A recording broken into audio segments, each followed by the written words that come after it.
Okay, I have a list. I think it's a very interesting list that I saw online, and I wanted to get your feedback. Being somebody who works in real estate, you're in a lot of homes. Do you personally, professionally, whatever. You know how it goes. Okay, 10 things guests notice when they enter your house. Okay. So do you want to start at number 10, or do you want to start at number 1? Is it ranked? It's kind of specific, yeah. Okay, so like they notice in a good way or a bad way? Or it doesn't Just matter? like, The first thing they notice. Yeah. First thing they notice has got to be smell, right? no, it is the front door. Oh, the front door. Well, duh. Yeah. So I feel like when you look at somebody's front door, if it's like nice, decorated, and painted, you're like, oh, this house is going to be cute. Like you have kind of sets the bar, sets the expectation. Sure. And that then with a screen door and everything? The whole entry? Or yeah, does that like, go somewhere else? Nope, like what you see when you walk up. Okay. And then smells is number 2. Oh, okay. Yeah. So I feel like there's, some houses, or I remember even as a kid, like friends' houses that you walked in and it always smelled like waffles and pumpkins Baking, and, yeah. all of that stuff. Mm-hmm. And then you have others where you're like, this smells like cat pee. Like, I don't want to go over here. There's how many cats in the house? We'll do the play dates at mine. Thank you. Yeah. Yeah, for sure. So when you have a house that smells, or a client's house that smells, like, what do you do? So it depends on really what is the odor.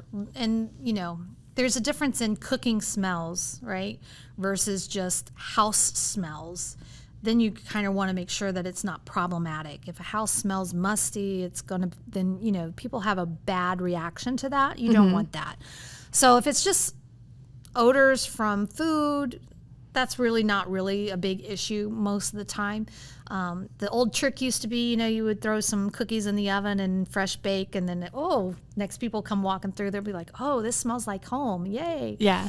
Well, that doesn't really work, but, it's still a trick people try. Yeah. But a lot of times you'll have really heavy odors from like the plug-ins or melting wax candles or anything like that. So we try to tell people, try to make it as neutral or pleasant as possible. And pleasant is obviously subjective. Yeah. Just because you love lavender doesn't mean somebody walking in is going to love lavender. It's going to remind them of a bath or something like that. So Or like that patchouli oil smell. Yeah. Like there's some where I've smelled it and I'm like, oh, that smells good. And others I'm like, does hippie live here? Exactly. It's just what do you not shower? It's what your mind is connecting to that. That's your reaction as you're coming in there. So you want to try to not have that be a negative response for buyers coming in. Yeah. And I know like a lot of vacation places will pump smells in. So I was just on a cruise and there's, one of the boxes right on the wall, right in the hallway by my cabin and it pumped in like the good smell throughout, and you could smell it. I was like, oh, there's one of those here. And I know Disney does that, especially like if you're on the Soarin' ride at Epcot, when you, that's the one where you're kind of gliding over all the different areas. And when you get to like the orange patch, orange field, whatever, it smells like fresh oranges. Or when you're in Africa and, there's like the elephants and the zebras and whatever, and you can smell the grass. Okay. And so they use that. So the sensory is really an important factor. If you can connect to people's senses, then you connect to their emotions, to those memories that they have. Yeah. That's either a positive or a negative for them, and will either make or break a house. I mean, I've seen people be turned off because of odors. Yeah. And I feel like when something is covering up a smell and you can obviously tell it, like the first reaction from myself is, what is it covering up? Yep, exactly. Like, is there animal smells that I'm going to have to like spend lots of money or? Well, and then the other part of that is when you get conflicting odors, like it's overwhelming here and it's totally different. It's go with one fragrance, people. Like, let it be fresh linen, clean air, whatever, right? Yeah. Have you ever had, a lot of smells in a house and you ask the selling agent, like, can you turn all those off so we can do a second walkthrough? No, I don't know that that's happened. But if you gave feedback that was like, I had somebody have a reaction and they were plug-ins. So we knew that it was like, that's not going to be there. Like, you're not going to have that in the house. So I don't want that to be a negative. But we did comment on our feedback about she had to leave the house because she couldn't take the overwhelming odor of the fresheners, right? And so when we did go back, they had removed them. So it was like, okay. Better. Yeah. But again, you got to be nice about how you say it, or, you want to make sure somebody doesn't have a actual allergic reaction to something. So there are things out there to be careful with. Yeah. Okay, number 3 is floors. Floors? Yeah. So I guess if you're just going over to somebody's house for the first time, you're like, oh, there's like piles of dirt here, or clumped animal hair or something, or whether the floors need redone, or the carpet's gross, or the carpet's really nice. Like, I get kind of the whole gamut of floors for sure. Yeah, and I think floors on a house for sale is kind of a big factor. It is, because if you have somebody who wants all hardwood or vinyl or whatever, not carpet, they're gonna come in and everything's carpeted. They got to know that that's either a negotiating factor, or they're going to come in and they're going to change it all. Yeah. And that's where we usually, in the right kind of buying market, we will have allowances or something like that, because the seller may not be wanting to put that in there, plus all their stuff is there. Yeah. Makes sense when they're moved out, maybe to have something done if that was going to address the issue. But then buyers are like, well, I'm spending all this money, I don't want to have to do this work. So it's catch-22. Yeah. A happy medium, I think, has really, I've seen more buyers asking for less carpet. It's more of the wood or the LVP or anything like that. That's more of the choices that are going on right now. Yeah, I think that's kind of a generational thing. Like, in the 70s where there's like the big shag carpet everywhere. And I just think it's gross. Like, especially one of the dumbest things I've ever seen on a house in generations is carpet in the bathroom. Just saw one of those this week. Why? The toilet overflows. Yeah. And now you've got poop particles in your carpet. Yeah, it's gross for sure. Yeah. Well, or just wet. Like, it's constantly wet in a bathroom. So, not a good thing. Yep. Okay, next is surfaces. Like countertops in the kitchen and everything like that? Yeah. So I think now, because, the marble and quartz and, is more in and more upscale, I think if you walk into a house and it's just got the laminate. Yeah, you're like... Yeah, it's definitely a bigger price variance now that we see kitchens that don't have a stone. Natural stone is so much easier, or Corian or anything like that. Yeah. Prices have come down on those. I mean, yes, they are still pricey, but the alternative to having laminate in your kitchen is just like, no. But I also think wood, what is that called? The butcher's block? Yes. Yeah. I think is kind of a happy medium. Yep. It's in style, but it's not as expensive as some kind of rock. So we'll see that, like where there's a prep area or something like that. It maybe won't be the whole surface countertop, but it'll be a portion of it, because then it makes sense that it's being used for prep and everything too. So it just depends. Okay. And then next is windows. Yep. So I feel like that's a major expense if you're buying a house and you walk in and there's the 2-pane windows, but there's moisture in between there. Like, there's some kind of leak, or, that's something, especially guys, I've noticed, will check like every window and the seals and underneath to see, like in the wall, if there's water or some kind of moisture coming through. Yeah. Which, again, some of those things are obviously why you have an inspector go through there and do that. When you're first walking through the house as a buyer, you're probably being a little oohed and awed and really taking all of it in, but not really focusing on any of the details. So I have a client who's in the process of buying an historical home, and obviously there were some things that we would need and knew that we were going to address or whatever like that, but in the conversation of, okay, well, what other projects would you have in mind, blah blah blah, in talking about heating, then it went to, well, what about the windows? So they're all single pane windows. Okay, not a big deal.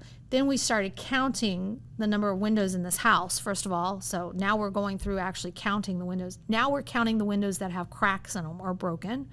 And it was like, holy crap, no idea that there's this many windows in this house. Yeah. And how many of them are actually, and I started thinking, well, if it's all on this lower level, does that mean it's when they're cutting the grass that things are getting flung up and it's cracking it because there's no protection, one single pane, right? There was no easy answer. So we're getting quotes on this, which is unbelievable. Yeah.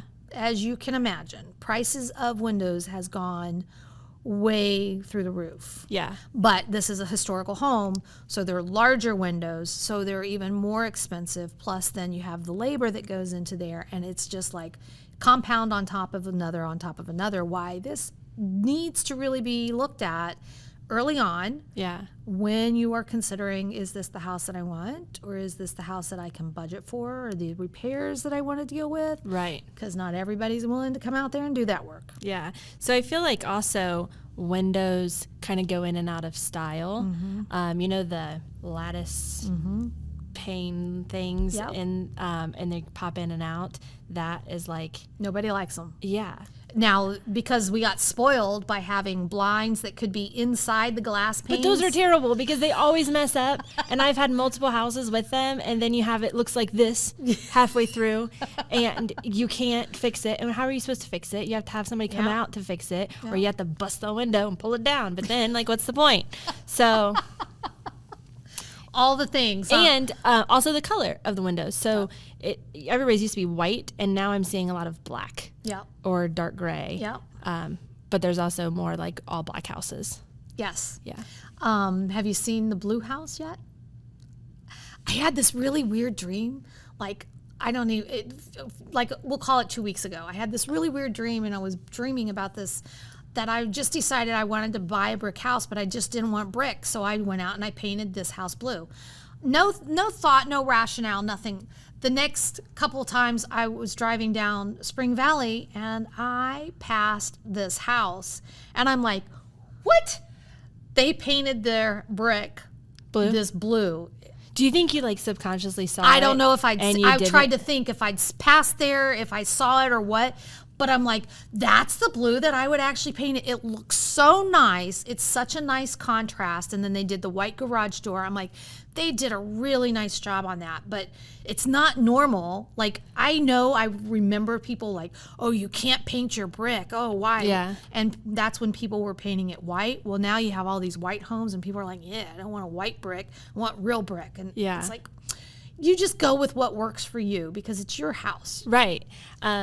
There is a new build in my neighborhood that's blue vinyl with a really pretty like gray stone Oh, yeah. accent and white trim, and then I think they even have like a brown wood looking garage door, and I think it's very like coastal, but it's really pretty. Yeah.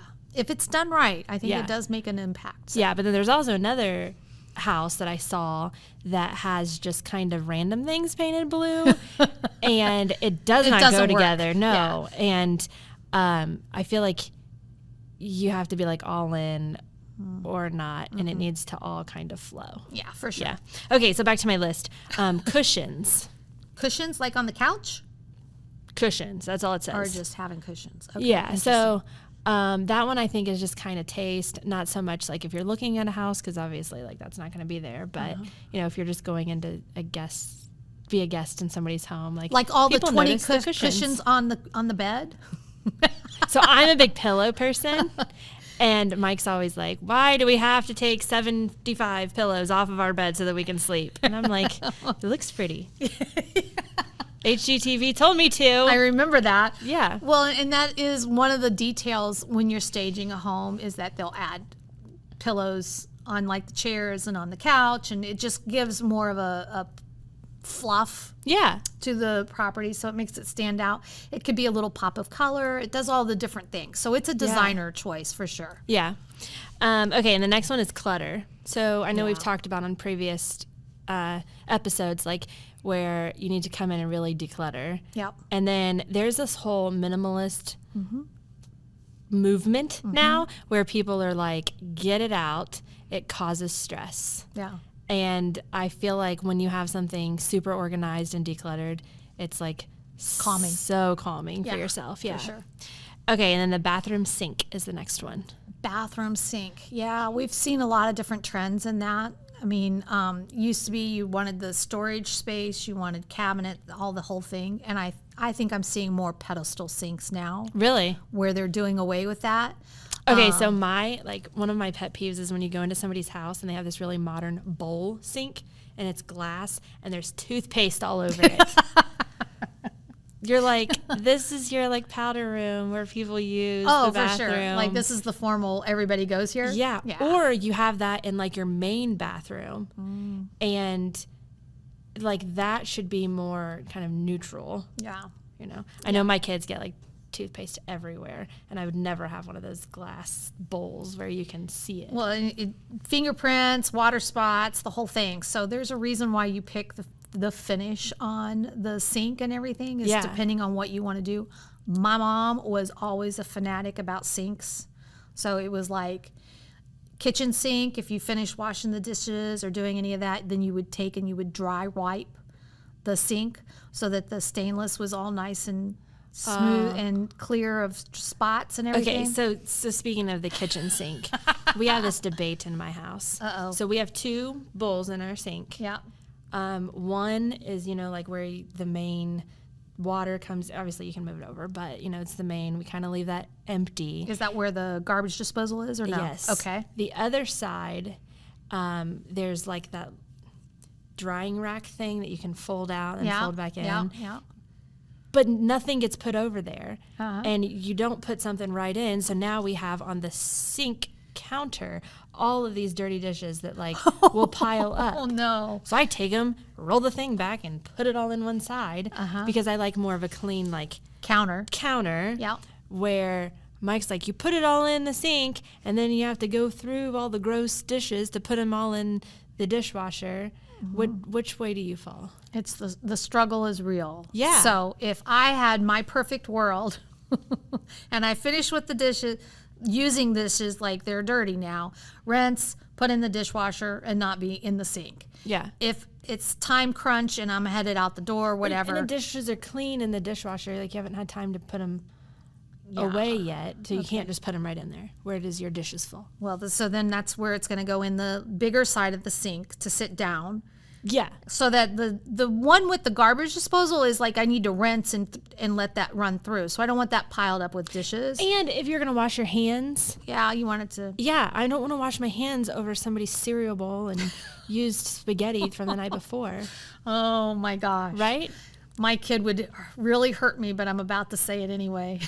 Because, some people don't have a problem with anything. Oh, so many comments are hitting in my head right now. Yeah, I can be really grossed out very quickly in a kitchen with somebody, because of how my mother was. It was very, you absolutely could not brush my hair in the kitchen, period, not at all. You wouldn't brush my hair anywhere around a dinner table or anything like that. Like, why? Ever? No. Would not take my dish rag and wipe the floor and then put it back into my sink water. I would not. There have been people that do this, and it's like. So when I was younger, my grandma used to wash my hair in the kitchen sink. Now, when you're a baby and you bathe the baby in the kitchen sink, okay, different. No, I'm not talking a baby. I was like 10. Literally put my hair over the sink and. But then she's going to clean it and wash it and everything. It's not like the dishes are in there or anything like that. Yeah. So separate use. But because we have the half bath, so we have a half bath powder room right around from the kitchen. It's like, if you need to wash your dirty hands coming in from working, then go to the bathroom. Don't come to the kitchen sink. Yeah. That's just makes sense to me, but I'm in the kitchen and I'm doing stuff. I'm going to wash my hands in the kitchen sink. Totally different. Yeah. But if you're working on the car and then you come in, or you're working out in the yard and then you come in, you should be going to the bathroom, right? Well, or laundry room. I have a sink in my laundry room. Well, yeah, we don't have a laundry room sink. That was one thing we don't have. Spitting in the sink. Oh, yeah. That's definitely like a bathroom thing. Yes. Yeah. Yes. And we have had battles over this. And he's like, what? It's just, and I'm like, oh my God. Like this, I raised you better than this. Yeah. Don't do that. It's like I want to take my shoe off and hit him at that point. Yeah. So it's like, no, don't do that. So kitchen sinks are like a big thing. They're a big thing, yeah, for sure. Okay, so next is lighting. Lighting, yeah. I feel like it kind of falls whether you're a guest in somebody's home for an hour or you're looking at buying the home. Like there have been $1 million plus home that I walked into and saw the lighting, and I was like, this looks like a lighting that would be in a $50,000 home. Yeah, and remember when we went through all the different Homeorama homes and everything like that? That was one thing that we really commented on was the lighting. Yeah. They paid attention to the lighting for the fixtures, for the ambiance that it gave, but for the aesthetic appeal. Mm-hmm. And I think that does make a difference. It can very quickly update a home without spending a whole lot of money. Now, people are like, well, I don't want to spend $500 for... Well, but if that $500 makes you feel a whole lot better and gives you better light, people are going to like it better. Yeah, and I think even inside and outside. So we got all of our outside lights from Costco. Yeah. And had a guy come in and put them all in. I mean, they were hardwired in, but they were $23 a piece, I think. Yeah. And they're nice. They're big, like the lantern type look. And I think there is nothing more disappointing than you're in these big neighborhoods and then at nighttime, and you go around the bend, you obviously can barely see this big house because there's no lights on it at all. Yeah. And you need to have the hardwired spotlights to just light up your home. And it also deters theft. Yeah. That's one of the recommendations for Safety Month, and all of the stuff is out there, is that you definitely just want to, because it does help people notice the house better and then notice if something's wrong. That was one of the first things that we did to update our house. Yeah. Is put those lights in. Because, ours, you round the bend, there's this house. Can't see it. All right. And then finishing out our list is dust. Dust, yeah. Yeah. So not only is it a health thing, but, if there's this layer of dust and you...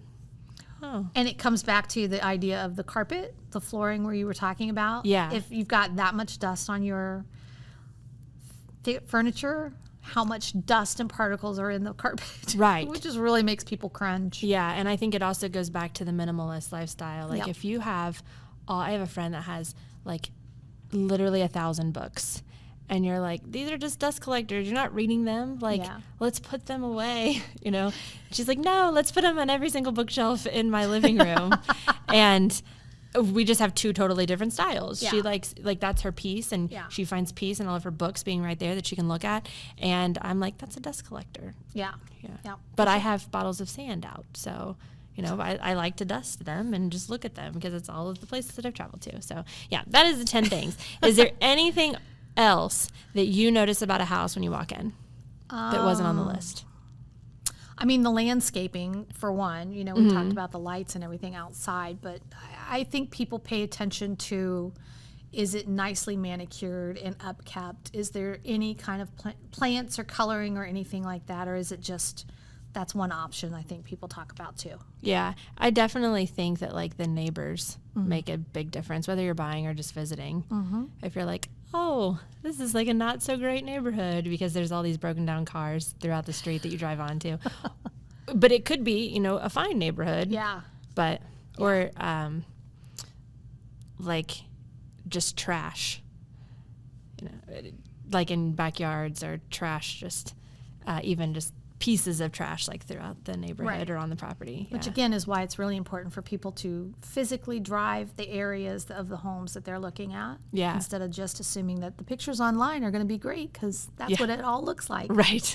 So is there something that you notice about a house, either if you're a guest visiting or you are looking at buying, and drop it in the comments. Thanks.